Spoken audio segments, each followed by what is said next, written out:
परवानगी आधीच केले खोदकाम।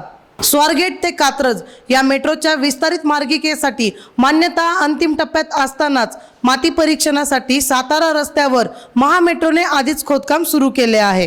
या खोदकामासाठी महापालिकेकडे अर्ज केला असला तरी पालिकेने परवानगी देण्यापूर्वीच महामेट्रोने खोदकाम केल्यामुळे पालिका महामेट्रोला तिप्पट दंड ठोठावणार आहे। स्वारगेट ते कात्रज या मेट्रोच्या मार्गाचा प्रस्ताव कंपनीने सप्टेंबर 2021 मध्येच राज्य सरकारकडे पाठवला होता। राज्य सरकारने तो प्रस्ताव मंजूर करून एप्रिल 2022 मध्येच केंद्र सरकारकडे पाठवला होता। 5.46 किलोमीटरचा हा भुयारी मार्ग आहे।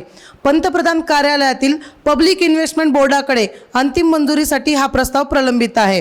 या प्रस्तावाला लवकरच मान्यता दिली जाईल अशी अपेक्षा आहे। त्यामुळे माती परीक्षणासाठी खोदकामाचे काम सुरू करण्यात आले आहे। या कामासंदर्भात माती परीक्षणासाठी खोदकामाची परवानगी मिळावी यासाठी महामेट्रोने महापालिकेकडे नुकताच अर्ज केला आहे।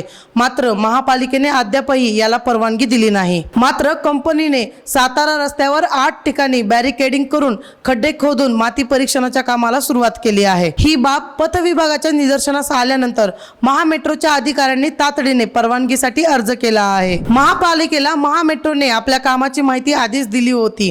आम्हाला दंडाच्या बाबतीतचे अजूनही कोणते पत्र मिळाले नाही। या बाबतीत आम्ही बैठक घेणार आहोत अशी माहिती महामेट्रोच्या जनसंपर्क अधिकाऱ्यांनी दिली। विना परवानगी खोदकाम केल्यामुळे महामेट्रोकडून पथ विभागाने एका खड्ड्यासाठी 6,000 रुपये दराने तिप्पट अर्थात एका खड्ड्यासाठी 18,000 रुपये दंड आकारण्याचा निर्णय घेतला आहे। या दंडाची नोटीस महामेट्रोला लवकरच पाठवण्यात येणार आहे अशी माहिती पुणे महापालिकेच्या पथ विभागाचे प्रमुख अनिरुद्ध पावसकर यांनी दिली।